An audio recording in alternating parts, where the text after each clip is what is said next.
The Dore Lectures on Mental Science by Thomas Troward, Chapter 2, Individuality. Individuality is the necessary complement of the universal spirit, which was the subject of our consideration last Sunday. The whole problem of life consists in finding the true relation of the individual to the universal originating spirit, and the first step towards ascertaining this is to realize what the universal spirit must be in itself. We have already done this to some extent, and the conclusions we arrived at are that the essence of the spirit is life, love, and beauty, that its motive or primary moving impulse is to express the life, love, and beauty which it feels itself to be, that the universal cannot act on the plane of the particular except by becoming the particular, that is, by expression through the individual. If these three axioms are clearly grasped, then we have got a solid foundation from which to start our consideration of the subject for today. The first question that naturally presents itself is, if these things be so, why does not every individual express the life, love, and beauty of the universal spirit? The answer to this question is to be found in the law of consciousness. We cannot be conscious of anything except by realizing a certain relation between it and ourselves. It must affect us in some way. Otherwise, we are not conscious of its existence, and according to the way in which it affects us, we recognize ourselves as standing related to it. It is this recognition on our own part carried out to the sum total of all our relations, whether spiritual, intellectual, or physical, that constitutes our realization of life. On this principle, then, for the realization of its own livingness, the production of centers of life, through its relation to which this conscious realization can be attained, becomes a necessity for the originating mind. Then it follows that this realization can only be complete where the individual has perfect liberty to withhold it, for otherwise no true realization could have taken place. For instance, let us consider the working of love. Love must be spontaneous, or it has no existence at all. We cannot imagine such a thing as mechanically induced love, but anything which is formed so as to automatically produce an effect without any volition of its own is nothing but a piece of mechanism. Hence, if the originating mind is to realize the reality of love, it can only be by relation to some being which has the power to withhold it. The same applies to the relation of all the other modes of livingness, so that it is only in proportion as the individual life is an independent center of action, with the option of acting either positively or negatively, that produce any real life has been produced at all. The further the created thing is from being a merely mechanical arrangement, the higher is the grade of creation. The solar system is a perfect work of mechanical creation, but to constitute centers which can reciprocate the highest nature of the divine mind requires not a mechanism, however perfect, but a mental center which is in itself an independent source of action. Hence, by the requirements of the case, man should be capable of placing himself either in a positive or negative relation to the parent mind, from which he originates. Otherwise, he would be nothing more than a clockwork figure. In this necessity of the case, then we find the reason why the life, love, and beauty of the Spirit are not visibly reproduced in every human being. They are reproduced in the world of nature, so far as a mechanical and automatic action can represent them, but their perfect reproduction can only take place on the basis of a liberty akin to that of the originating Spirit itself, which therefore implies the liberty of negation as well as of affirmation. Why then does the individual make a negative choice? Because he does not understand the law of his own individuality and believes it to be a law of limitation instead of a law of liberty. He does not expect to find the starting point of the creative process reproduced within himself, and so he looks to the mechanical side of things for the basis of his reasoning about life.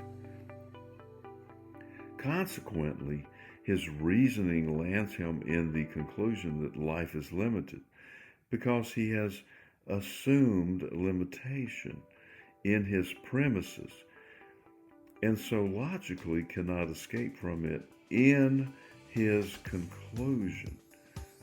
Then he thinks that this is the law and so ridicules the idea of transcending it. He points to the sequence of cause and effect by which death, disease, and disaster hold their sway over the individual, and says that the sequence is law, and he is perfectly right so far as he goes. It is law, but not the law. When we have only reached this stage of comprehension, we have yet to learn that a higher law can include a lower one so completely as entirely to swallow it up. The fallacy involved in this negative argument is the assumption that the law of limitation is essential in all grades of living.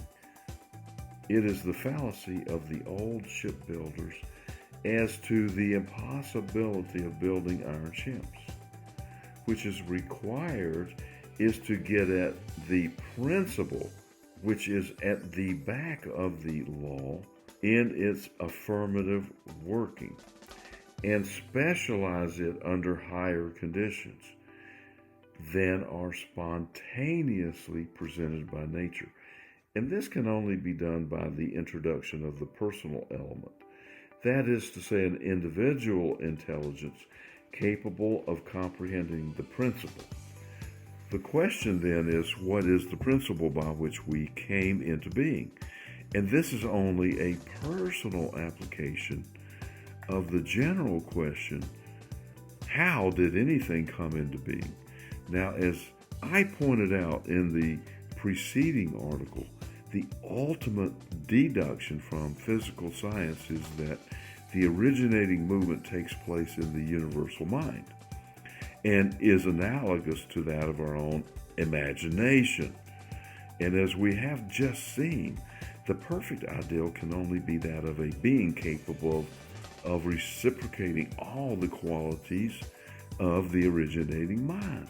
Consequently, man in his innermost nature is the product of the divine mind, imagining forth an image of itself on the plane of the relative as the complementary to his own sphere of the absolute.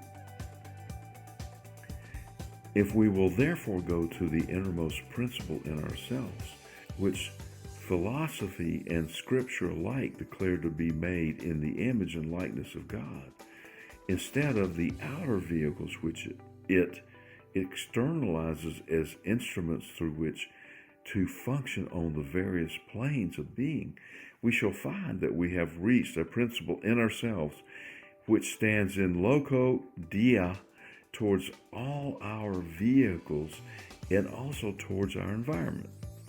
It is above them all and creates them all, however unaware we may be of the fact, and relatively to them it occupies the place of first cause. The recognition of this is the discovery of our own relation to the whole world of the relative. On the other hand, this must not lead us into the mistake of supposing that there is nothing higher.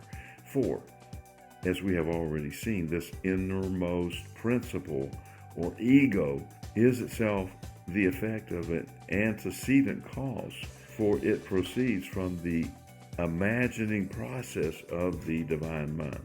We thus find ourselves holding an intermediate position between true first cause on the one hand and the world of secondary cause on the other. And in order to understand the nature of this position, we must fall back on the axiom that the universal can only work on the plane of the particular through the individual. Then we see that the function of the individual is to differentiate the undistributed flow of the universal into suitable directions for starting different trains of secondary causation.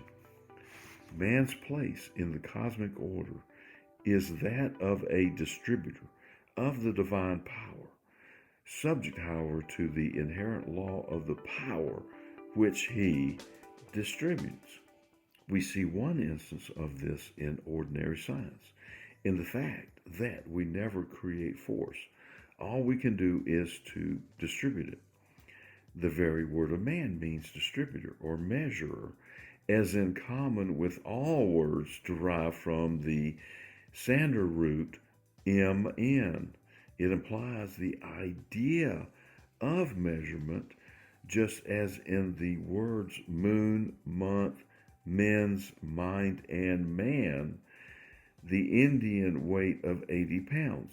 And it is for this reason that man is spoken of in Scripture as a steward or dispenser of the divine gifts. As our minds become open to the full meaning of this position, the immense possibilities and also the responsibility contained in it will become apparent. It means that the individual is the creative center of his own world. Our past experience affords no evidence against this, but on the contrary, is evidence for it. Our true nature is always present, only we have hitherto taken the lower and mechanical side of things for our starting point, and so have created limitation instead of expansion.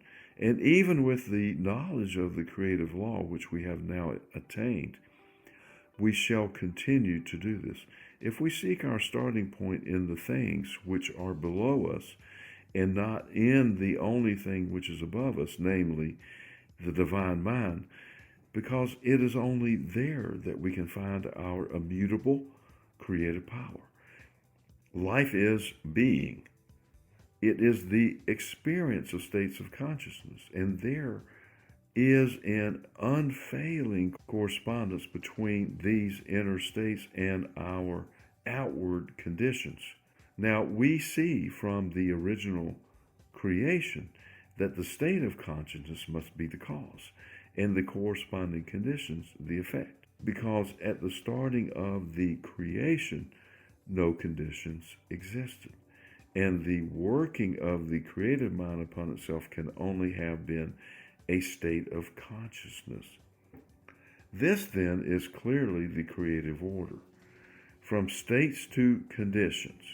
But we invert this order and seek to create from conditions to states.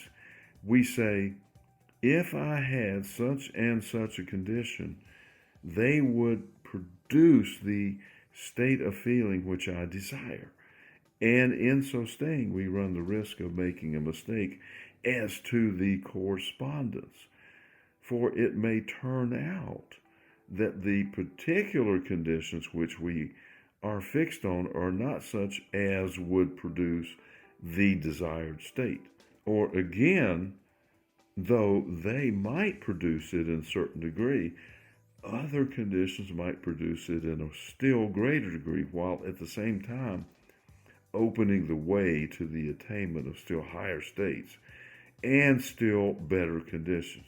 Therefore, our wisest plan is to follow the pattern of the parent mind and is to make mental self-recognition our starting point, knowing that by inherent law of spirit, the correlated conditions will come by a natural process of growth. Then the great self-recognition is that of our relation to the Supreme Mind. That is the generating centra, and we are distributing centries, just as electricity is generated at the central station and delivered in different forms of power by reason of passing through appropriate centras of distribution, so that in one place it lights a room, in another conveys a message, and a third drives a tram car. In like manner, the power of the universal mind takes particular forms through the particular mind of the individual. It does not interfere with the lines of his individuality, but works along them, and thus making him not less, but more of himself. It is thus not a compelling power, but an expanding and illuminating one. So the more the particular recognizes the reciprocal action between it and himself, the more full of life he must become. And then also we need not be troubled about future conditions, because we know that the all-originating power is working through us and for us, and that according to the law provided by the whole existing creation, it produces the conditions required for the expression of life, love, and beauty, which it is, so that we can fully trust it to open the way as we go along. The great teacher's words, take no thought for tomorrow. And note that the correct translation is to take no anxious thought, are the practical applications of the soundest philosophy. This does not, of course, mean that we are not to exert ourselves. We must do our share in the work and not expect God to do for us what he can only do through us. We are to use our common sense and natural facilities in working upon the conditions now present. We must make use of them as far as they go, but we must not try and go further than the present things require. We must not try to force things, but allow them to grow naturally, knowing that they are doing so under the guidance of the all-creating wisdom. Following this method, we shall grow more and more into the habit of looking to mental attitude as the key to our progress in life, knowing that everything else must come out of that, and we shall further discover our mental attitude is eventually determined by the way in which we regard the divine mind, until we shall see clearly before us as our ultimate goal, nothing less than the perfect law of liberty, not liberty without law, which is anarchy, but liberty according to law. In this way, we shall find that the apostle spoke the literal truth when he said that we shall become like him when we see him as he is, because the whole process by which our individuality is produced is one of reflection of the image existing in the divine mind. When we thus learn the law of our own being, we shall be able to specialize it in ways of which we have hitherto but little conception. But as in the case of all natural laws, the specialization cannot take place until the fundamental principle of the generic law has been fully realized. For these reasons, the student should endeavor to realize more and more perfectly, both in theory and practice, the law of the relation between the universal and the individual minds. It is that of the reciprocal action.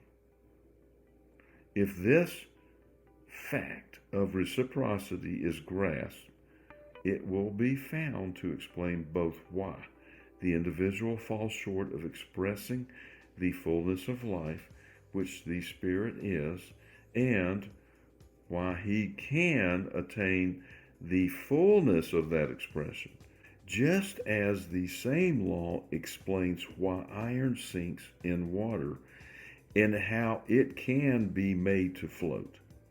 It is the individualizing of the principal spirit by recognizing its reciprocity to ourselves. That is the secret of the perpetuation and growth of our own individuality.